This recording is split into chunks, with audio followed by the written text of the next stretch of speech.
Hello, welcome back to my channel. Today I am not going to be painting. Today I'm going to be sewing. Now this is probably where you're saying, wait, isn't this an art channel? Yeah, it is an art channel and it's all supposed to be about watercolor painting. However, I am going to be sewing myself a brush roll for my watercolor brushes. And so I figured I might as well share that for anybody who's interested. Now, I know that for most people who do plein air painting or who go outside and paint, urban sketching, whatever, these water brushes are extremely popular. Now, I do understand why. I must, however, here insert a small rant to say that as much as I have used these, I don't enjoy using them. Extremely difficult to control the water. There are not that many options available when it comes to the brush size. I find that by the time I've squeezed enough water through to clear out the color from the bristles so that I can go into a new color, after changing color a couple of times, the water's finished. I have struggled to get on with these. They serve a purpose, but it's not my favorite. So while I also love these travel brushes, and I have a couple of the Escoda Perla ones, they are not super easy to get hold of where I live, and they are not inexpensive either. And so I thought I would like to be able to take some of my brushes with me, and I started looking for a nice brush roll. And unfortunately, most of the brush rolls that I found were quite bulky, heavy, made for 20 brushes, etc., which I do understand also have their purpose, but not for me. I just wanted something small and compact that I could put 3 or 4 brushes into and throw it into my handbag or a backpack when I go out to paint somewhere. If I'm using these, I'm taking a water pot anyway, so then I might as well also be able to take a couple of other brushes with me too. So that is my plan. I am now going to flip the camera so that you can see what I've measured. I have been using this fabric, which I had lying around, and I thought it was a perfect choice because it literally looks like somebody painted it with watercolor. So I am going to turn the camera around now, and I'm going to show you my measurements and everything, how I've cut it, and then we'll get sewing. Okay, so first things first, I first made myself a very rough design of what I wanted. Very simply, I'm going to have a back piece of fabric, and then inside is going to be a shorter piece of fabric that's going to be sewn down to fit the brushes in. I'm going to have 2 straps so that I can tie around the roll once it's closed, and I'm going to have a little cap that can fold over the top to protect the brushes. Once I did this, I took out some of my brushes so that I could gauge and measure height and width of the individual little pockets that I'm going to need for the bigger and thinner brushes, and obviously margins as well, to leave space for the actual stitching. Once I'd figured all of that out, I went ahead and got out my fabric, and with the help of my Della tailor's pencil, I marked off my measurements and then cut out my fabric with my Singer fabric scissors. What I cut out is the following. I have this, which is going to be the outside of the roll. I have cut a piece of iron-on interfacing, which I will shortly iron onto that, just to give it a little bit of extra support. And then this will be the inside. That is the first layer. Then on top of that, I'm going to have this layer, which I'm going to double and sew on here. I will then sew the pockets, and then the brushes will be able to go inside. Then I have my cap, which is 1 piece of the inner fabric and 1 piece of the outer fabric. I will round off the edges here, but basically the cap is going to go on there and fold over to protect the top of the brushes. And then lastly, I have these 2 long strips, which are going to be turned into the little ties to hold the roll closed. So that is my plan. Now, my last question before I start ironing and sewing is purely which thread am I going to use? I have various different options that actually all work, but I think in all likeliness that I'm actually going to go with the navy thread, so that stitching is not as visible here, but it will add a nice little bit of detail on the outer layers.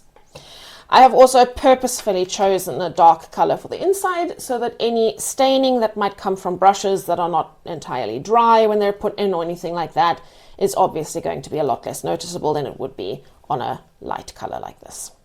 So now I'm going to go and iron this interfacing on and generally iron my pieces.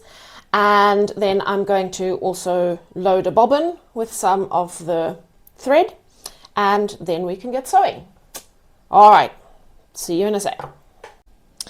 Okay, so everything is now ironed. I have ironed the outside and added the facing to it. I've ironed the inside pieces, and I have also ironed this one, folded it over and ironed it to have a smooth top here. And I have ironed and cut the edges for, as I rounded the edges here for the little fold over cap.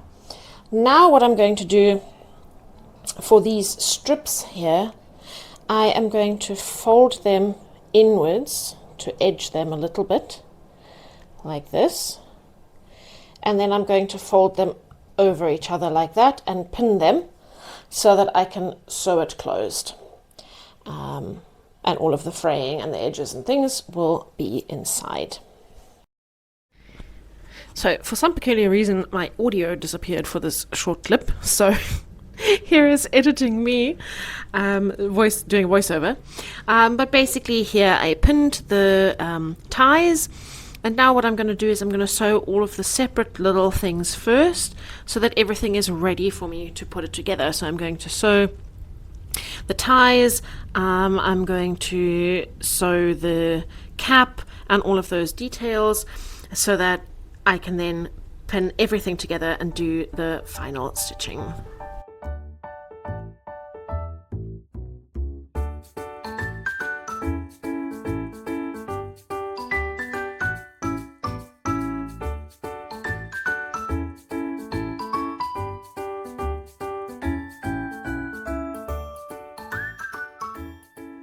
The next thing I'm going to do is this little fold over flap. Now what I'm going to do is I'm going to put the pieces back against the back so that the pattern is inside, not outside. I am going to pin it around the edge quickly so that it's not slipping and sliding while I'm sewing, and then I'm going to sew all the way around 3 sides, not on this side where it will be attached to the main part.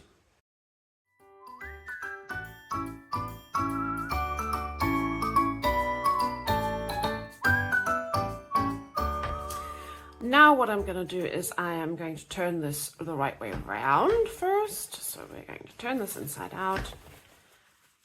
I'm going to make sure that it's all pushed out nicely here. And then I am going to top stitch around the edge here as well to flatten it. I will probably iron it first before I go in and do the top stitching.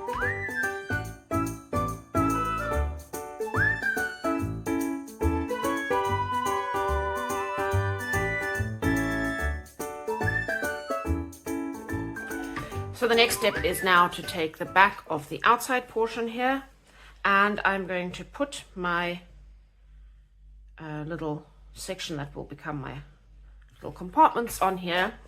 I'm not going to sew the edges because they will be sewn when I put the whole thing together, but I am going to now here sew my little compartments for my brushes.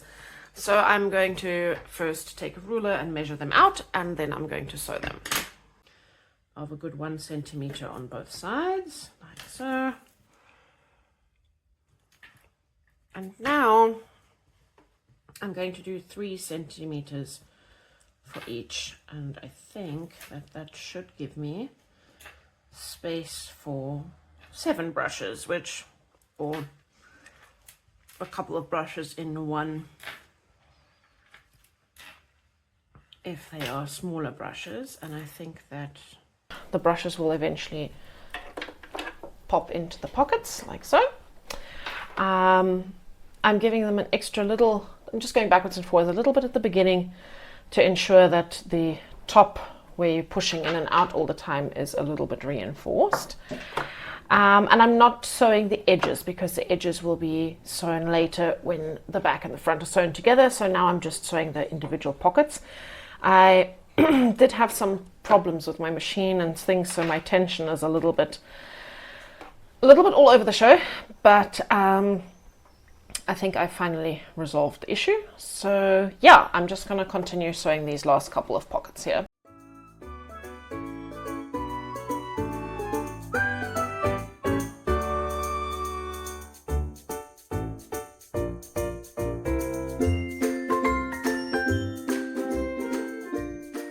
Now I have all of my little flaps sewn here, and as we can see, my biggest brush fits in perfectly well, and in the other ones I'll be able to fit in to smaller brushes or whatever is necessary.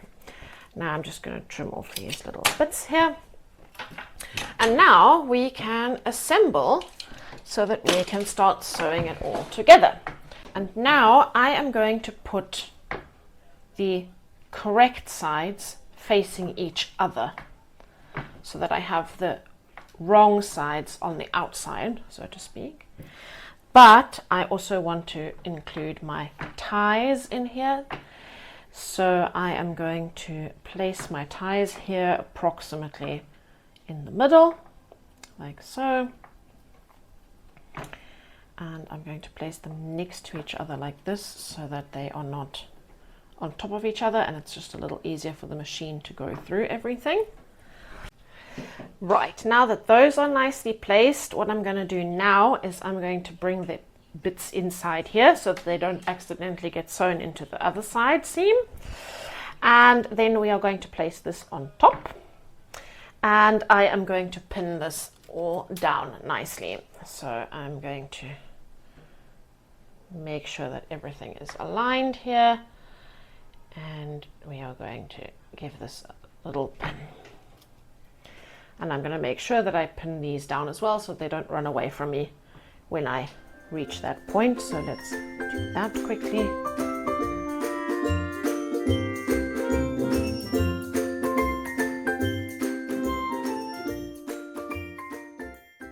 And now what I'm going to do is I'm going to sew approximately a 1 centimeter border all the way around like this. And I'm going to go in again, probably about 1 centimeter at the top here on both sides. And then I'm going to leave this section open so that I can turn it inside out afterwards and then attach the cap on here after that. So let's get this sewn together.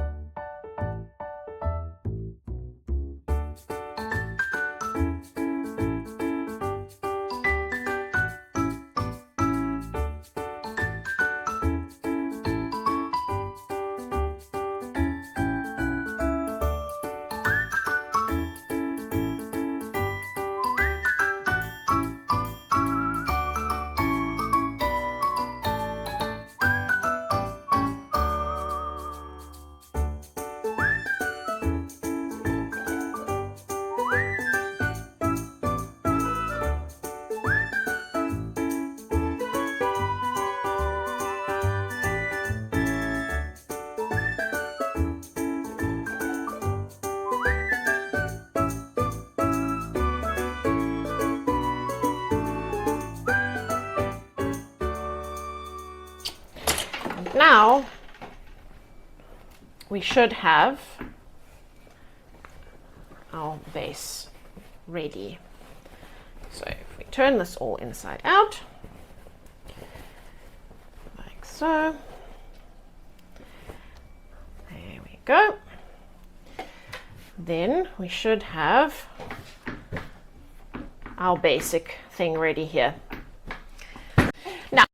The point where if you wanted to, as you see, this is quite floppy, so even once I've put the brushes in, it doesn't have too much structure. Of course, once the brushes are in, it's not bad, but it is relatively structureless. So this would be the point where if you wanted to, you could insert something in here to give it a little bit more structure before sewing it closed.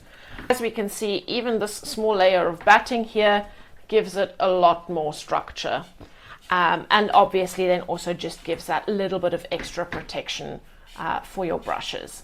So if you wanted to, this would be the moment to insert something in here. Make sure that it's inserted nicely and evenly, so that when we top stitch around the edges later, that it'll also be tied down and it's not kind of... So now that I have added my batting and stuff in here, what I'm now going to do is I'm going to fold in both the front and the back, like so, so that effectively I'm closing the top here. But in the process of doing that, what I'm also going to do is I'm going to pin in to this middle layer in between here. I'm going to add my flap and pin that in and sew that in, so that when I sew across here, I'm sewing in the flap as well, so that the flap is going to be part of everything in here. So I just need to pin all of that in. Okay, and now I have pinned it. So I am basically now going to top stitch all the way around the edge, and in that process I am going to gently, obviously, ensure that the batting inside is attached nicely and not wriggling around, and I'm going to sew in the flap up here. Now, in my measurements, I think I probably could have made this flap a bit longer in hindsight. But like I say, this is just for me and it doesn't matter. It's just a little bit of protection more than anything, just that brushes aren't sliding out the top. If for whatever reason the brush holder winds up upside down, it's just a little bit of insurance that brushes aren't vanishing like that, more than for protection here, because they will have protection anyway inside. So I am now going to sew this and then we will be done. And at least now I also know next time I do it which adjustments I need to make. If I decide to make a bigger one or something, I know approximately what adjustments I need to make to my pattern. But let's sew the last stitches here so that this is done.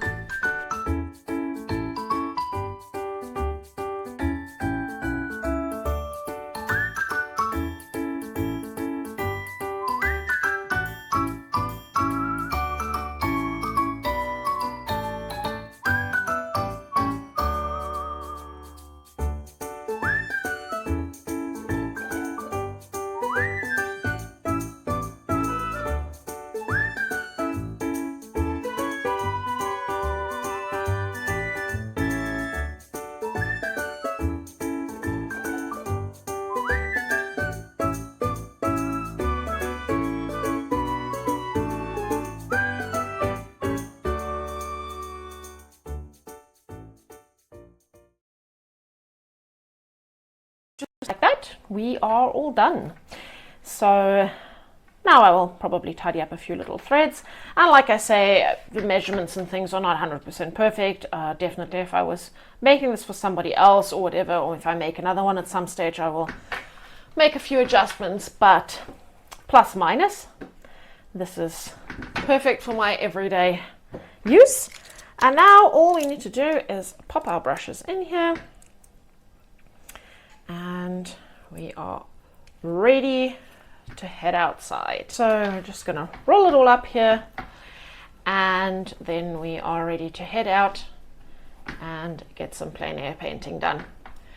So if you enjoyed this video, please feel free to like, subscribe, or leave a comment down below if you have any suggestions, or if you've made something similar yourself. And hopefully you will see plenty of this in the background in future plein air videos. Until then, I will see you all in the next video.